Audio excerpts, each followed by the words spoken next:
Bom dia, boa tarde, boa noite para vocês que assistem este vídeo da aula sobre o livro de Jó da Primeira Igreja Batista no Andaraí.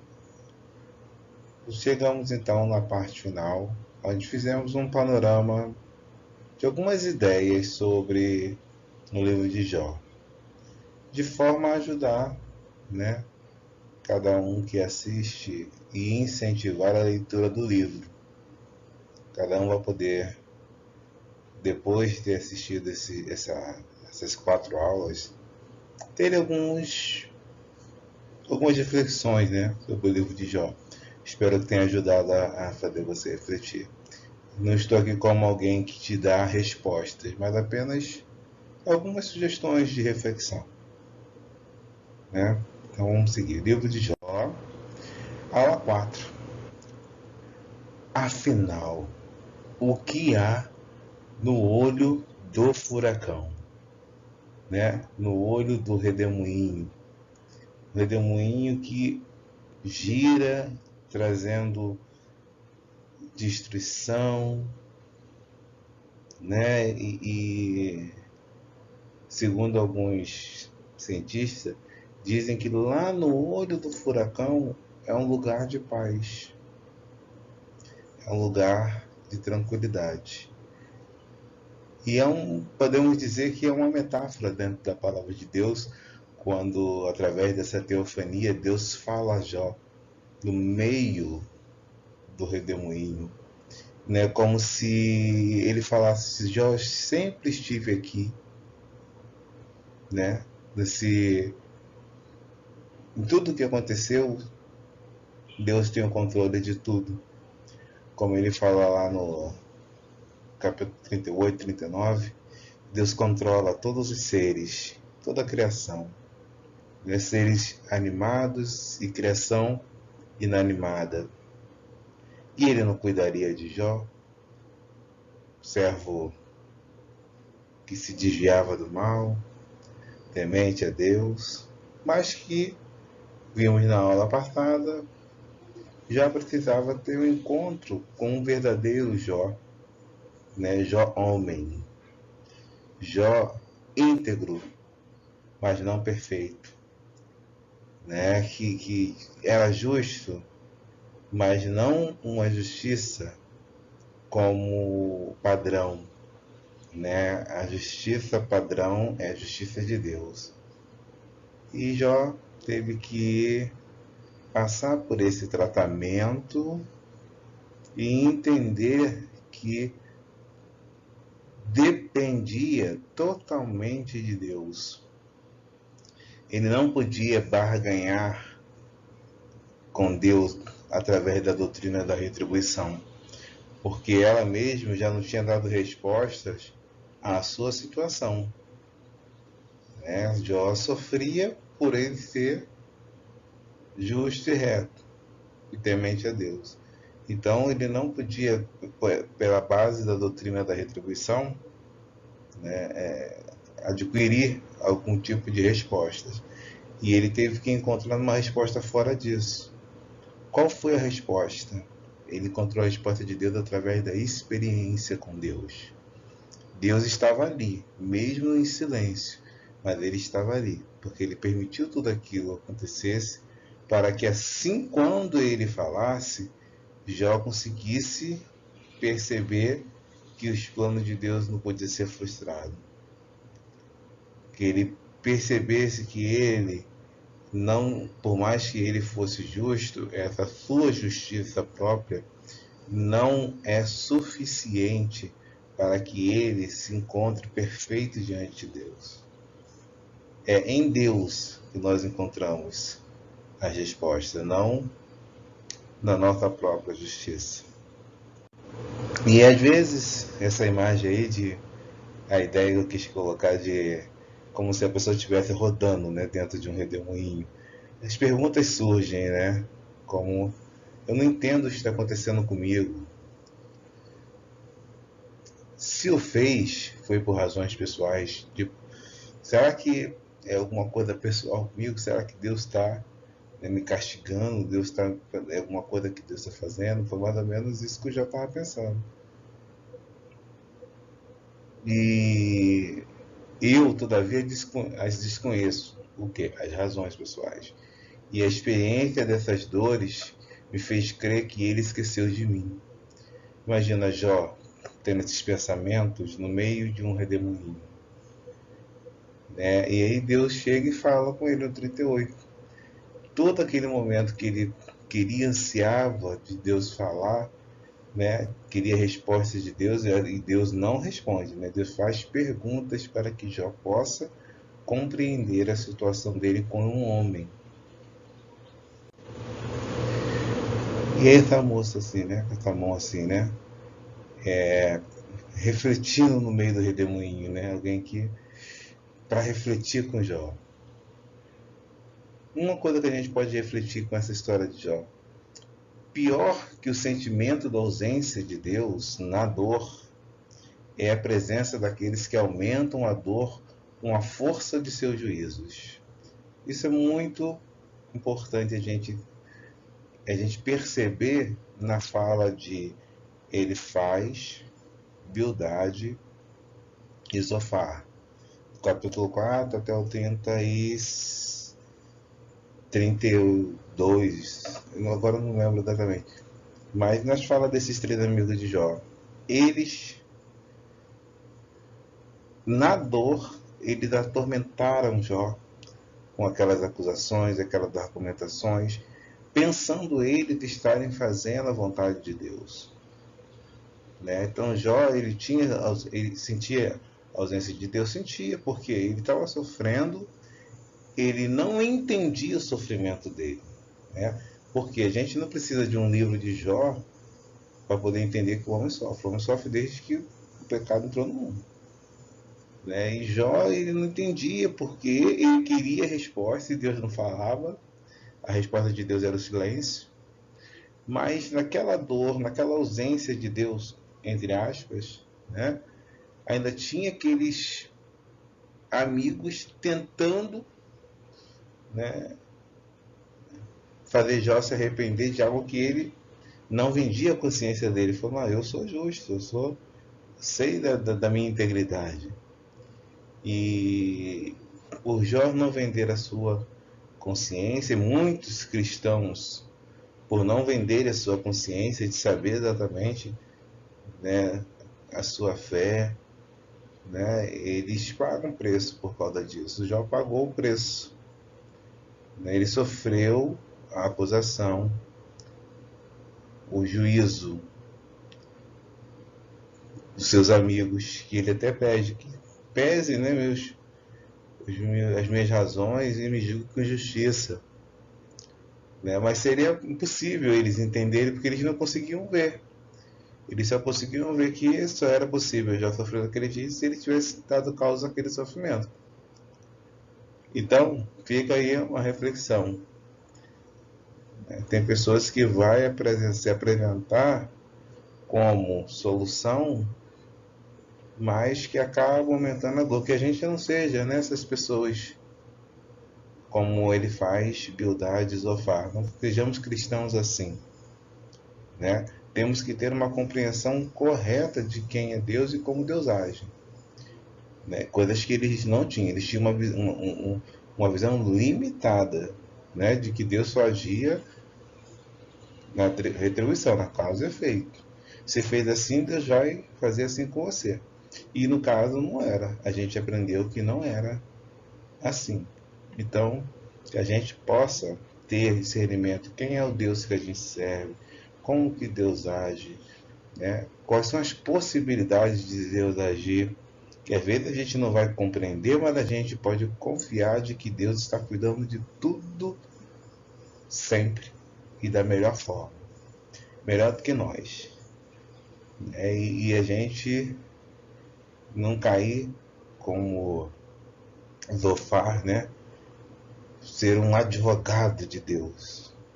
E aí vem essas guerras religiosas, guerras santas, que não trazem, né, nenhum tipo de contribuição para o reino. Fuja da piedade simplista e equivocada, que era o caso dos amigos de Jó. A pior tragédia lhe foi imposta pela maldade de um homem contra o seu semelhante, especialmente contra aquele a quem te chama amigo. Ou seja, aquela relação de Jó com Satanás não mudou Jó. Jó passou perdas familiares, perda dos seus bens. A esposa dele falou, amaldiçoa Deus, morre. Jó ficou firme. Quando chegou a presença dos amigos e essa falsa piedade deles, de que eles tinham que serem pastores ministrando sobre a vida de uma ovelha que está perdida, que precisa se reconverter, vamos dizer assim. Eles queriam reconverter Jó, vamos dizer assim, né? E Jó estava fora, né? Do caminho. Enfim,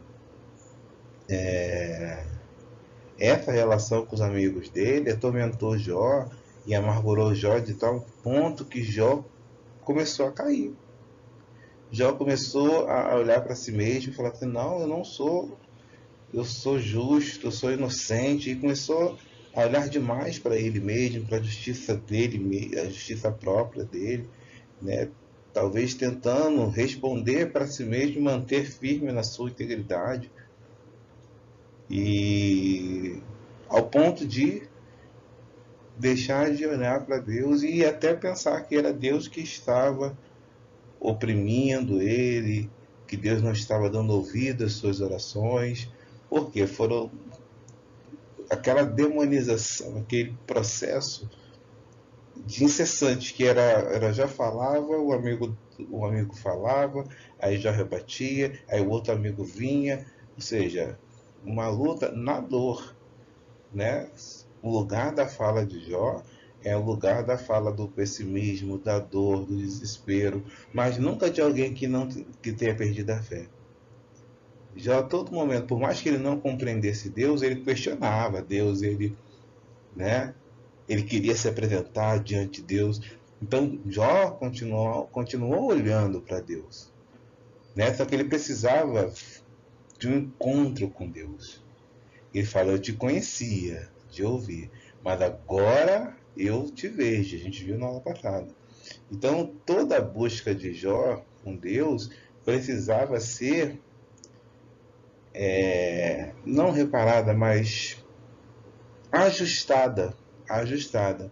E todo o livro de Jó tem essa ideia que eu quis passar com essas colocações, desde lá, falando de Tiago, quando ele fala que Deus é misericordioso e compassivo, para dar o fim que desejava a Jó, ou seja, Deus queria um Jó que conhecesse a ele não só de ouvir, mas que visse ele, ou seja, tivesse experiência com ele, fosse algo, e fala assim, agora eu sei quem ele é, sem nada, eu não tenho nada, eu tenho ele só, né?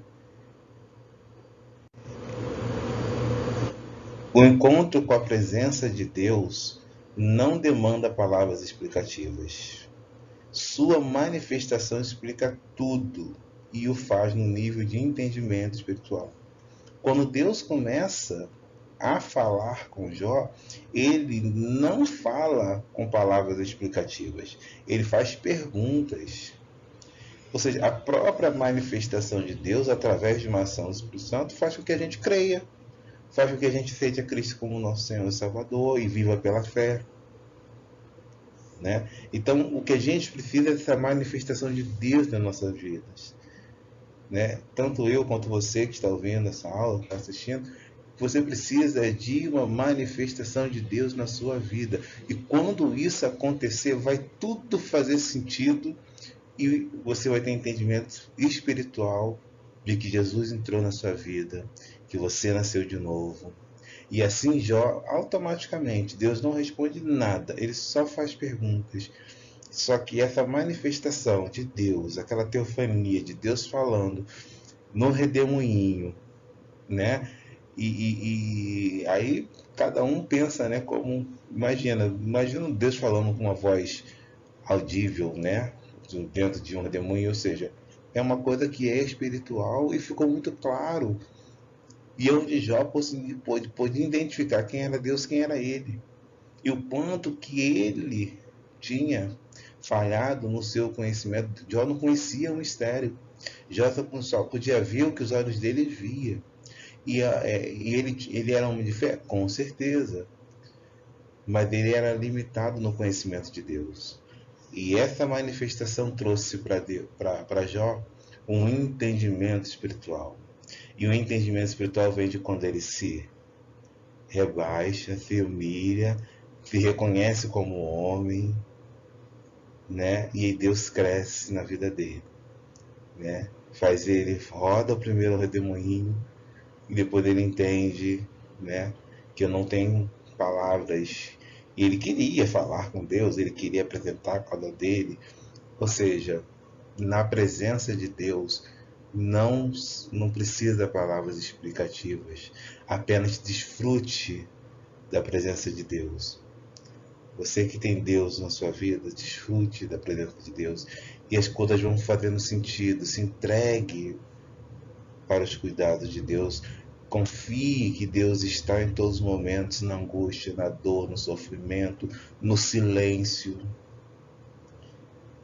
E essa que é a dificuldade, né? Mas a gente aprendeu com Jó um pouco disso. A lepra de Jó. Eu achei interessante esse texto de um pesquisador que ele diz: a biologia nos ensina que a pele é a camada protetora do organismo, né? Funciona como defesa deste. Psicologicamente, a pele significa também a proteção do ego. Esta erupção do inconsciente, agora cutânea, ajuda-nos a perceber mais uma etapa do processo de devestição da persona. Jó está perdendo a camada protetora, a persona está se desvestindo, ou seja, Jó, porque afligiu a lepra, né? Aflige a pele, aflige aquela camada exterior que te protege. É como se Jó fosse todo aberto, dissecado, para sair um novo Jó, né?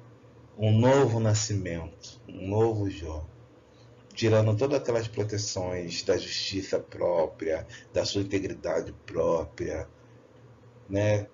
E que as pessoas dos julgamentos alheios, tudo foi desprotegido. Até que Jó, sem nada, encontra Deus. E aí depois disso ele tem tudo.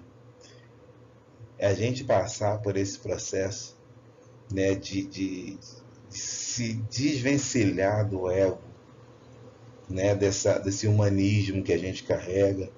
Muitas vezes, né, quanto mais a gente se desvestir, como Paulo fala, né, não viva eu, mas Cristo vive em mim, essa é a manifestação, né, que Jó vai precisar e passou, né? Jó perdeu a sua camada protetora. Jó chega lá no 38, quando Deus começa a falar, Jó era apenas Jó. Jó não era o grande Jó. Jó não era o homem mais rico do Oriente. Jó não era o homem mais sábio, porque ele não tinha respostas nem sobre a própria vida dele. Mas Jó, ele sai renovado. Porque, como ele está na presença de Deus, todo o ego dele já foi desvestido. E aí ele pode ouvir a Deus e compreender os mistérios de Deus. As vestes do homem. Lá em Gênesis, depois que pecou, Adão e Eva, botei esse casalzinho aí com vestiduras, né? E cozeram folhas de figueira e fizeram para si aventais. Gênesis 3:7. A tendência do homem é criar algo que responda a Deus da sua forma. Aqui, por que eu botei isso? Comparando com a autojustificação de Jó. Né? A folha de figueira de Jó era aquela justificação. Ele era justo, só que ele entendia que ele era justo demais. Ele queria apresentar a causa dele a Deus e ele já entendia que ele sairia de lá justificado. Né? É como aquele que chegou, né? E orando, dizendo, né? Eu sou isso, eu faço isso, não sou igual aquele ali. E quem saiu justificado foi o outro. Então não dá para cozer folha de figueira diante da manifestação de Deus, porque quando Deus se manifesta, acontece isso aqui, ó. Fez do Senhor vestes de pele para os cobrir. Ou seja, aquilo que Deus traz é diferente que o homem traz. Né? O que Deus traz é aquilo que é real, aquilo que o homem precisa. A gente não precisa fazer algo com as nossas próprias mãos. A nossa salvação não é por obras, a nossa salvação não é folha de figueira, é Deus que nos dá. Né? Tanto, da mesma forma ele fez com Adão e Eva, não foi pela obra deles de terem cozido a folha de figueira, não. Foi o Senhor que fez as peles para ele cobrir a temperatura, Deus sabia a temperatura que ele precisava, a proteção que eles precisavam. E assim foi Deus com Jó. Deus pegou a autojustificação de Jó, que era como uma folha de figueira, e transformou e fez novas vestes para Jó. Né? Essas duas vestes, a indústria do homem, ou seja, o que o homem consegue fazer por ele mesmo, a obra, né? A obra do homem, e a de Deus tipificam dois tipos de justiça, conforme está escrito. E ser achado nele, que era o que já precisava, não tendo justiça própria, que procede de lei. Então, como que Jó era? Jó era tão justo, ele queria santificar os filhos deles na possibilidade dos filhos dele ter pecado ou ter blasfemado contra Deus. Toda madrugada, continuamente já fazia isso, ou seja, uma coisa como fosse, entre aspas, legalista, né? Aquela justiça. E aí, enfim, ele fazendo tudo isso, ele falou assim, não, eu confio na minha integridade. Né? E aí é que diz, ser achado nele, sem justiça própria, senão mediante a fé em Cristo. A justiça que procede de Deus baseada na fé.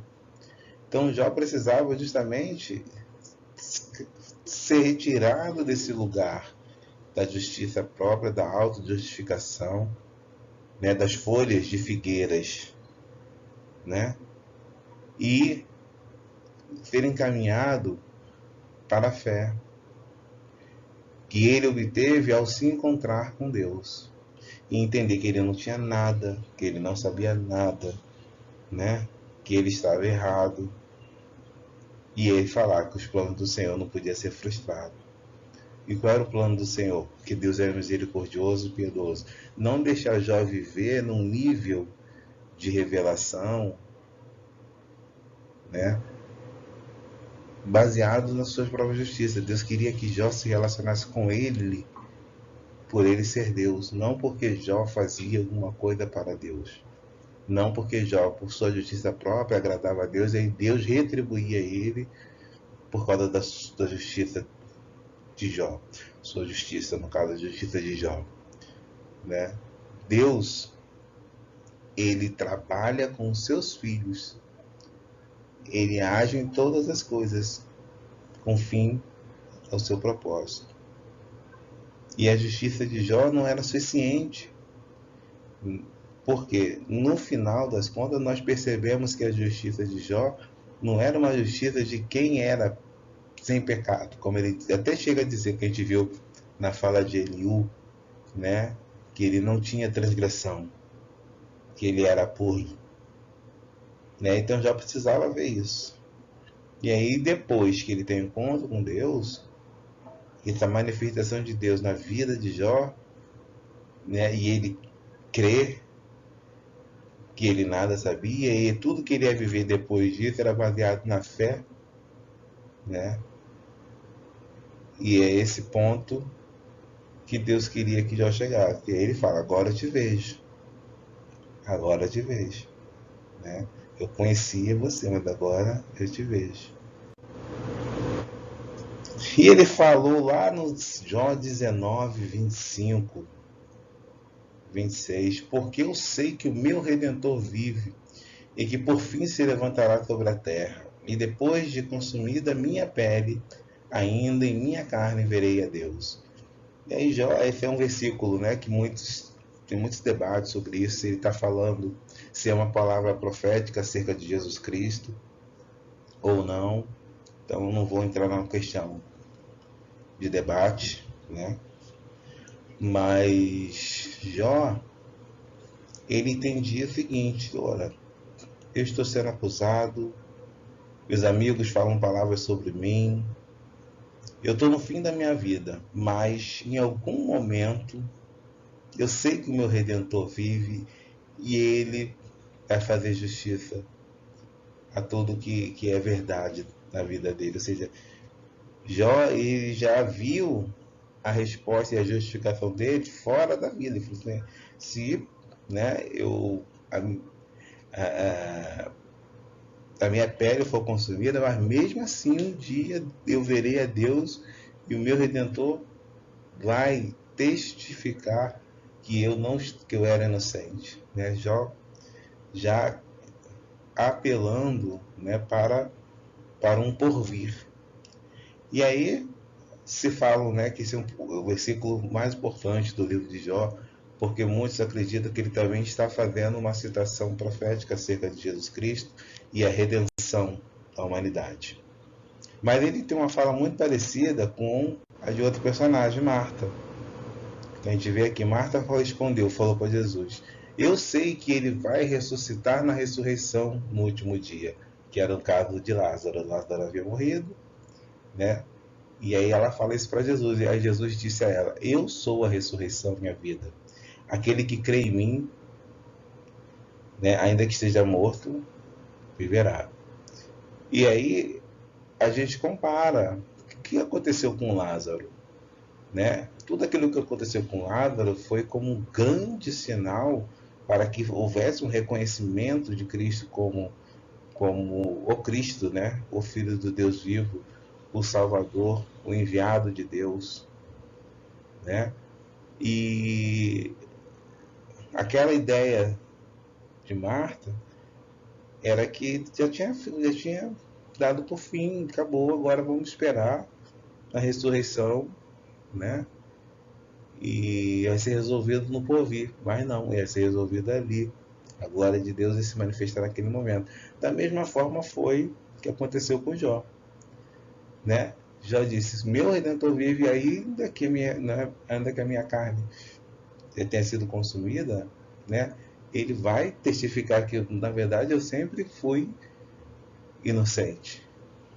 Mas a gente sabe, todo mundo sabe que Jó, né, foi reconhecido, né? Teve a sua história mudada, ele não morreu. Deus tinha plano para o sobrevivente desde o início do livro, quando ele não permitiu que Satanás tentasse contra a vida de Jó. Era porque Deus tinha um plano na vida de Jó, e Jó viveu muitos anos depois disso. Então, da mesma forma que Jesus, ao ressuscitar Lázaro, tinha o propósito, né, de demonstrar o grande sinal perante o povo de que ele era o Messias, ou Salvador, ou Cristo de Deus, né, o enviado de Deus para salvar a humanidade. Assim nós temos, né,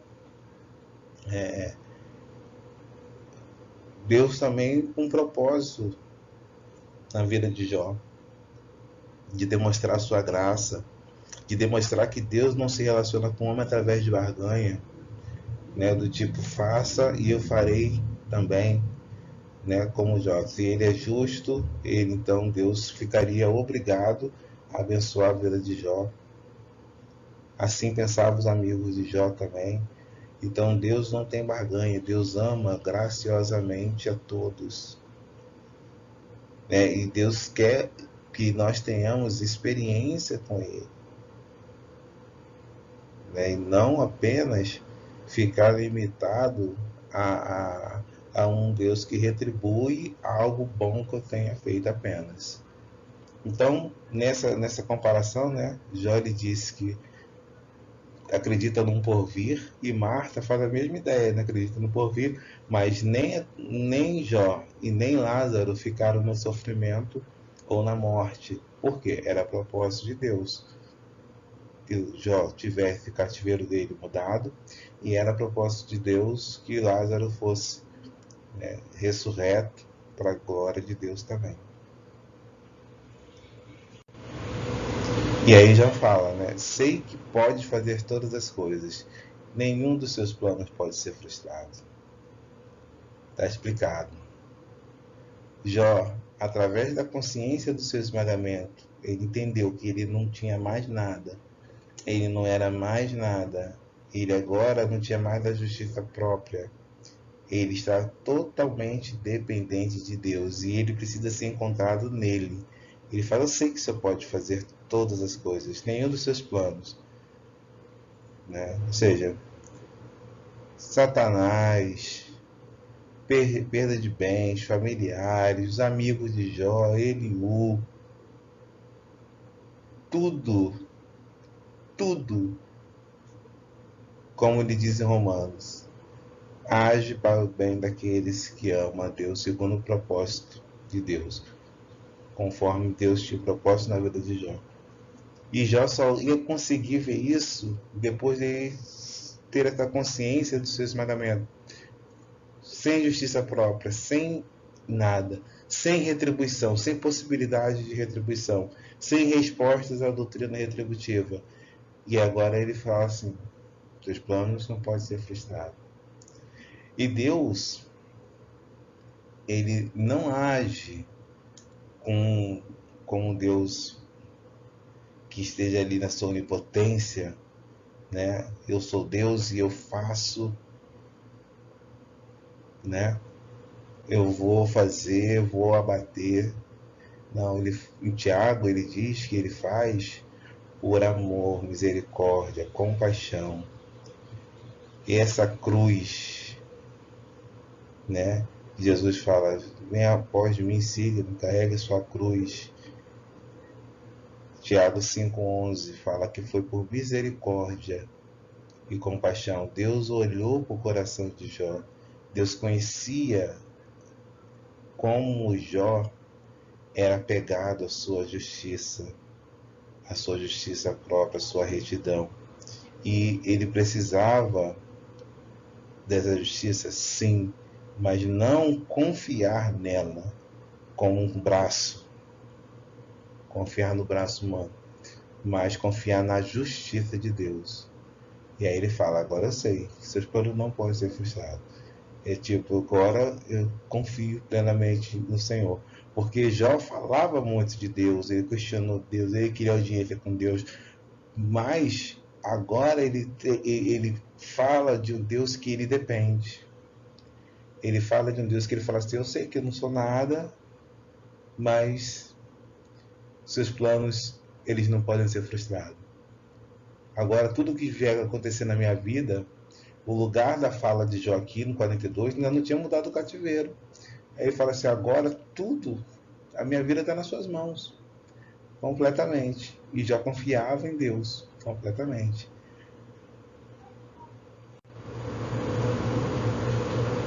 A reconciliação. Aí Deus fala, vão agora, isso para os amigos de Jó, até meu servo Jó.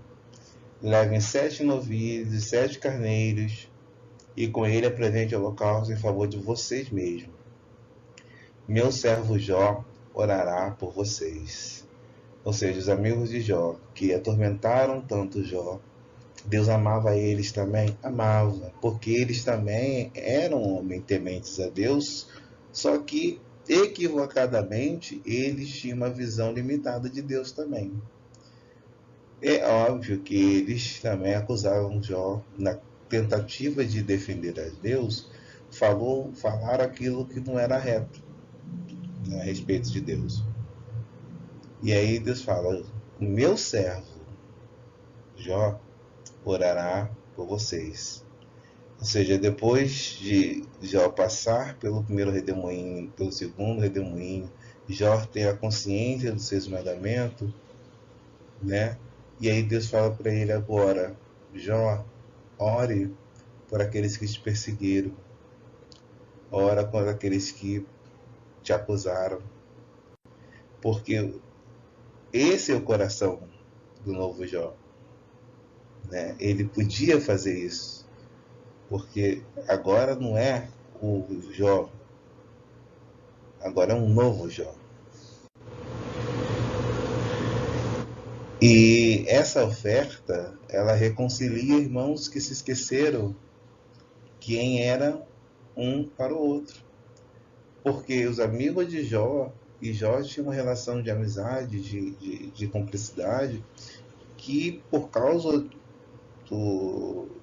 dessa defesa, né, que os amigos de Jó tinham da doutrina da retribuição, eles ficaram com a doutrina da retribuição. Não é possível que você já vai continuar se defendendo, né? Como eles falam lá, né?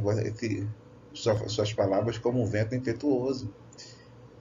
E às vezes a gente defende muita doutrina, né? Defende, fazemos guerra contra o outro, porque a gente não tem que defender nossos argumentos até o fim, e às vezes até defender a Deus, como o Zofar fez, né? E aí um Jó restaurado, ele tem que orar por esses. E Deus fala para ele orar, porque Deus sabe que Jó agora não é mais o mesmo Jó. Deus sabe que Jó não é mais o mesmo Jó. O ofendido tem que interceder em favor dos agressores, e os agressores dispõem-se honestamente a buscar essa oração-relação. Ou seja, depois de passar pelo sofrimento, né, que foi o primeiro trabalhar de Deus, depois passar pela palavra de Deus, que dividiu a alma, que divide, né, que penetra, que divide a alma e o espírito, né? Agora, por último, Deus fala agora, intercede pelos seus agressores. E os agressores se dispõem a fazer. Ou seja, então ele faz de Temã, Bildade de Suar e Zofar de Naamate fizeram o que o Senhor lhes ordenara. E o Senhor aceitou a oração de Jó.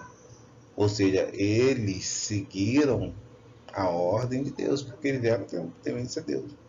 E reconheceram, né, que Deus estava na vida de Jó. Deus sempre esteve no olho do furacão, no olho do redemoinho. Ele sempre esteve com Jó. Por quê? Porque Deus age em todas as coisas para o bem daqueles que Ele ama e segundo o seu propósito. E aí, onde se reunirem 2 ou 3 em meu nome, ali eu estou no meio deles. E Deus estava ali. E por que aceitou a oração de Jó, né? Um homem que foi ofendido, acusado, do pior momento da sua vida. Aí Jó, esse novo Jó, teve um encontro com Deus, reconhece suas falhas, se arrepende, né?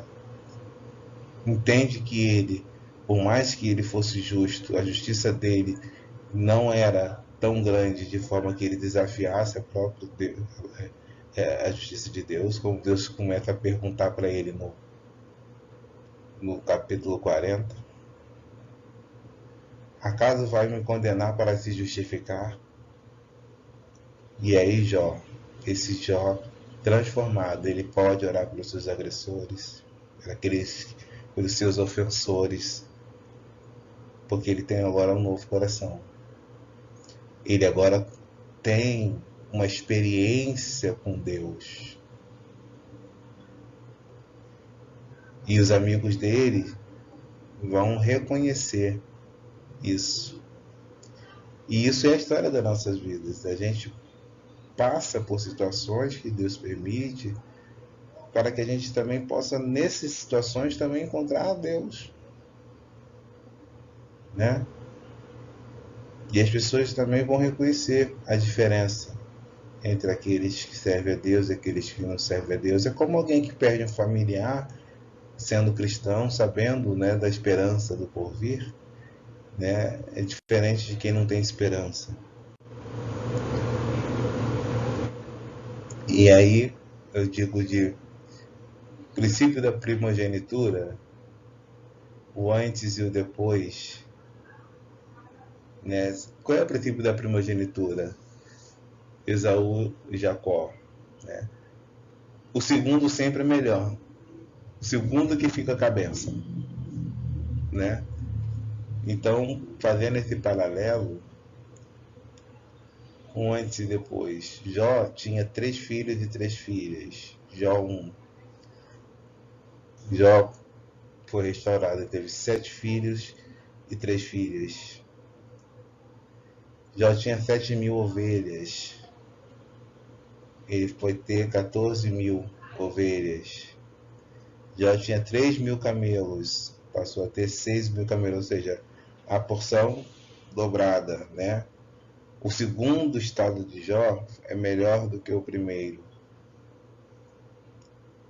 500 parelhas de boi, passou a ter 1.000 parelhas de boi. 500 jumentos, passou a ter 1.000 jumentos.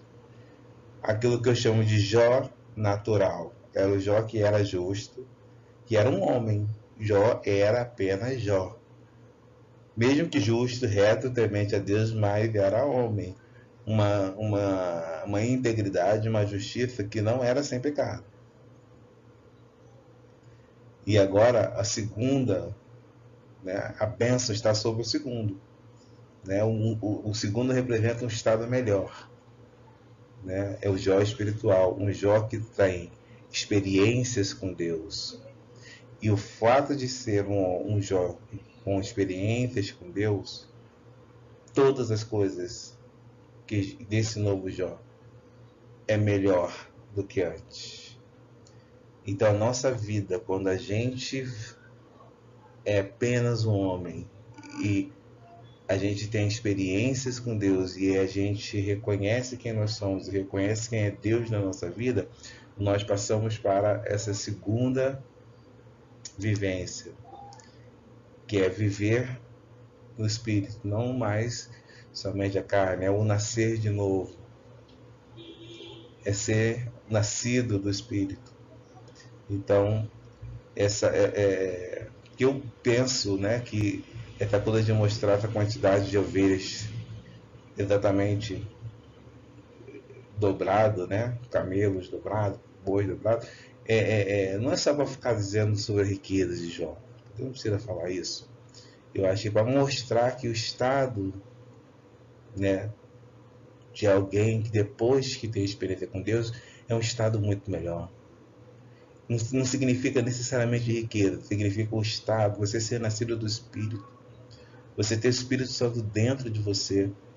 Em Efésios diz, né, que as riquezas de Deus nas nossas vidas. Vamos pegar aqui Efésios.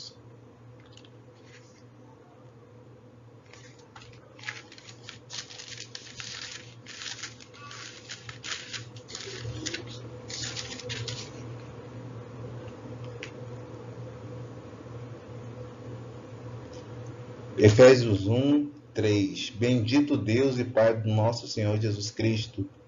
O mesmo bendito Deus e Pai do nosso Senhor Jesus Cristo que trabalhou na vida de Jó, tá? Que nos tem abençoado com toda a sorte de bênção espiritual nas regiões celestiais em Cristo. Ou seja,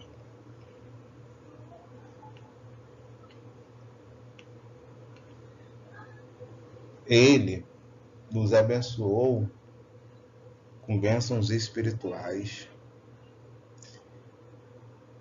Quando a gente vem e passamos a estar em Cristo, nosso estado é outro. E eu entendo que esse estado do primeiro Jó para o segundo Jó mostra essa diferença. Esaú e Jacó.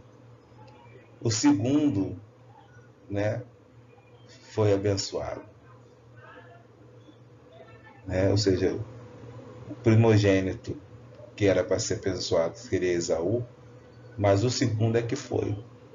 Então, o princípio da primogenitura sempre acontece isso, né?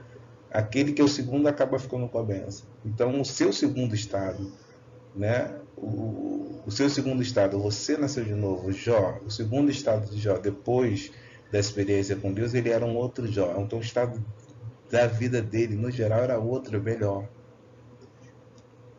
Israel, Esdras 3:2.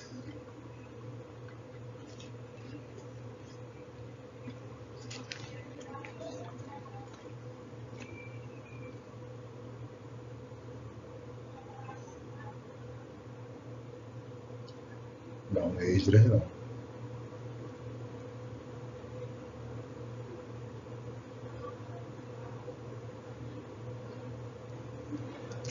Bom, não é Esdras não. Israel e a igreja. Hebreus 12. Hebreus 12, 22 a 24.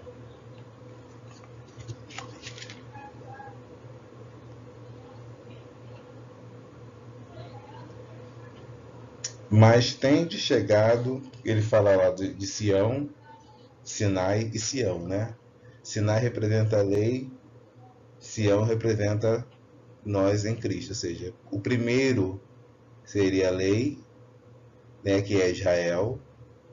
Então a glória, né, de Israel seria a aliança de que Deus fez com eles, que Deus fez a aliança com o homem, mas o homem tendo obrigações, né? E o homem, Deus fez a parte dele, e o homem, no caso ali dos judeus, não fizeram.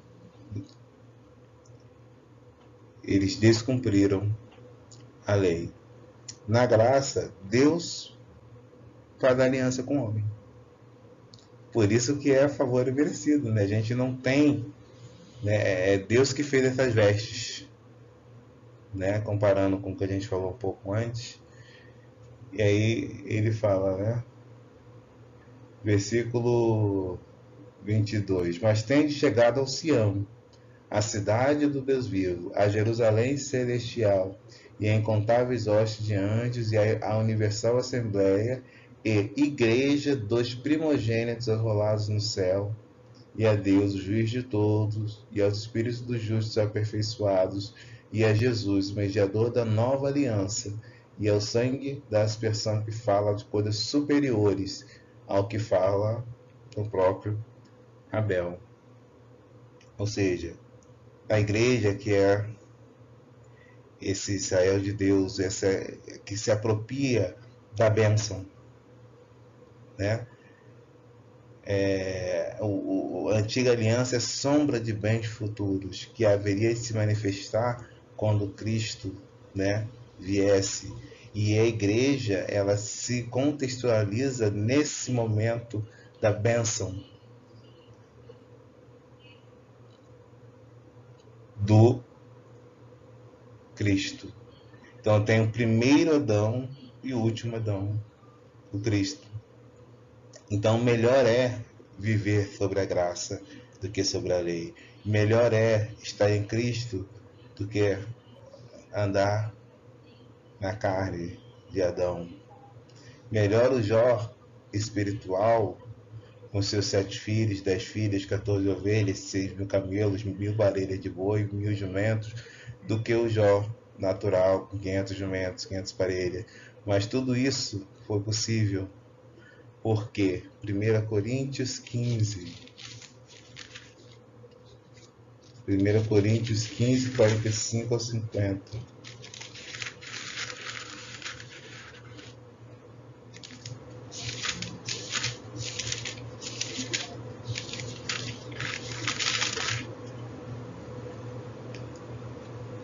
Pois assim está escrito: o primeiro homem, Adão,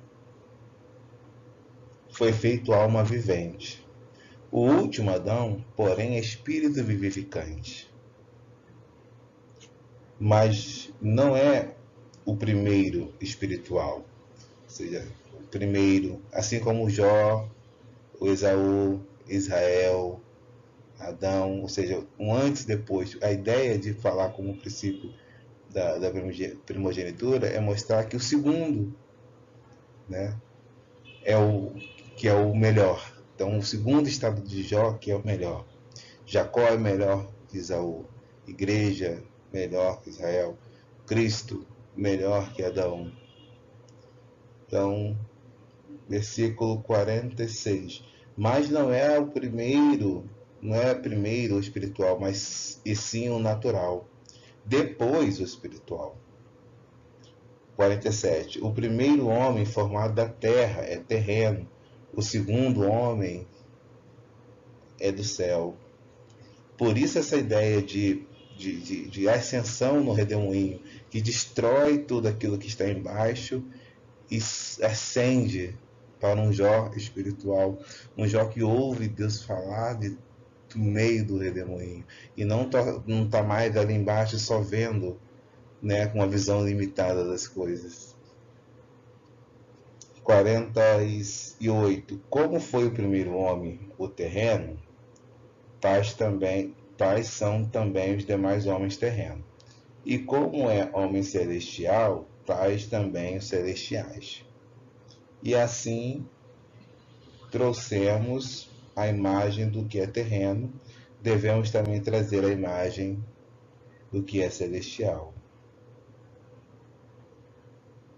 Isto afirma, irmãos, que a carne e o sangue não podem herdar o reino de Deus, nem a corrupção herdar incorrupção. Então,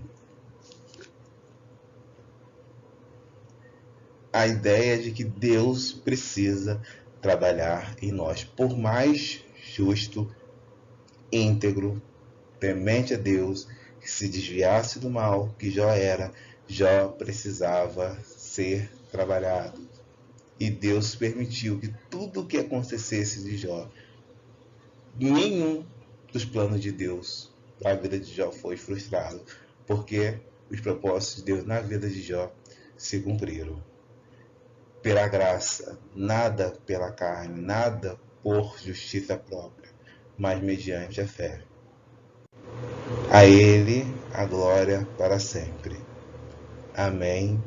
Obrigado para aqueles que conseguiram assistir 2 aulas, que vocês possam ter sido estimulados a lerem o livro de Jó. Fiquem na paz, Deus abençoe.